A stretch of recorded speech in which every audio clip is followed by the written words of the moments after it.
I now recognize Solicitor General Murrill to give an opening statement. Good morning. Thank you, Mr. Chairman and members of the committee, for inviting me to speak with you today. As the Solicitor General for the state of Louisiana, I'm grateful for the opportunity to discuss the constitutional issues that were involved with the government's response to COVID-19, especially regarding the policies that were invasive, arbitrary, and exceeded the government's constitutional authority. Looking back, it's very clear that the people responsible for upholding and enforcing the Constitution utterly failed. The role of each of the three branches of government at the state and federal levels was distorted, and the Constitution was set aside without any meaningful resistance from Congress, from state legislatures, or the judiciary. That's why our constitutional structure, which is supposed to prevent any person or branch of government from exercising autocratic power, was repeatedly violated. This caused massive damage to our people, especially children, our economy, especially small businesses, and the very foundations of our government structure. These failures carried an enormous cost. Let's go through a few of them, most of which we challenged or we participated in challenging.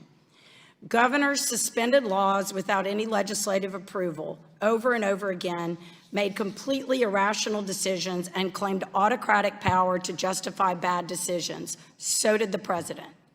Police officers enforced crimes that were made up through executive orders never created by the legislatures or Congress. The president issued invasive, unprecedented vaccine mandates that impacted nearly 100 million people and billions of dollars in contracts to try and force people to make a decision that was inherently theirs based on very, very new emerging science and research that was actually now we know to be inhibited by the government in terms of allowing full debate of that science. In one case that still shocks the conscience, a pastor in Louisiana was subjected to criminal prosecution for 2 years for the purported crime of violating the governor's executive order, even though our laws limit in black and white the power of the governor to create new criminal laws.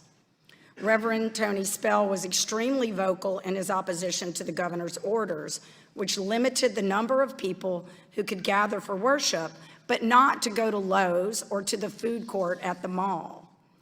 He invited people to church for worship, and for that, he was placed under surveillance and then arrested.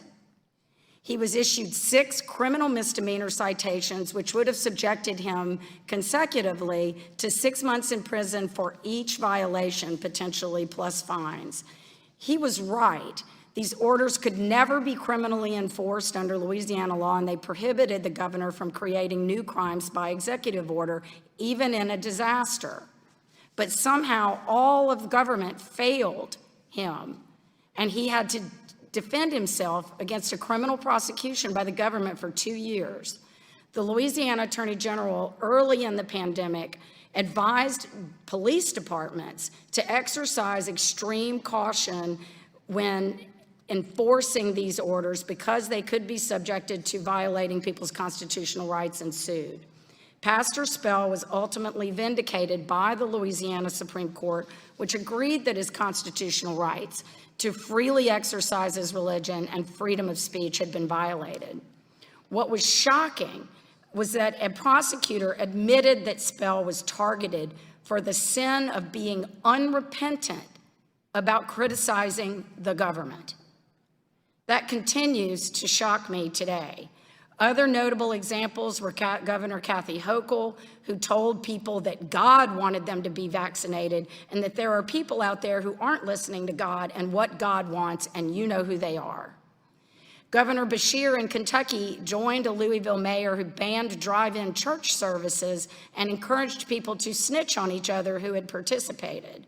The Sixth Circuit did issue an injunction in that case. Small businesses were shut down, and the government still has significant protection from the damage that it wrought through these unconstitutional actions. We fought these mandates. We would continue to fight these mandates. We'll continue to fight for the rule of law and for the meaningful enforcement of our constitutional protections. But we're happy to be here today to urge this body to take meaningful action to prevent this from ever happening again.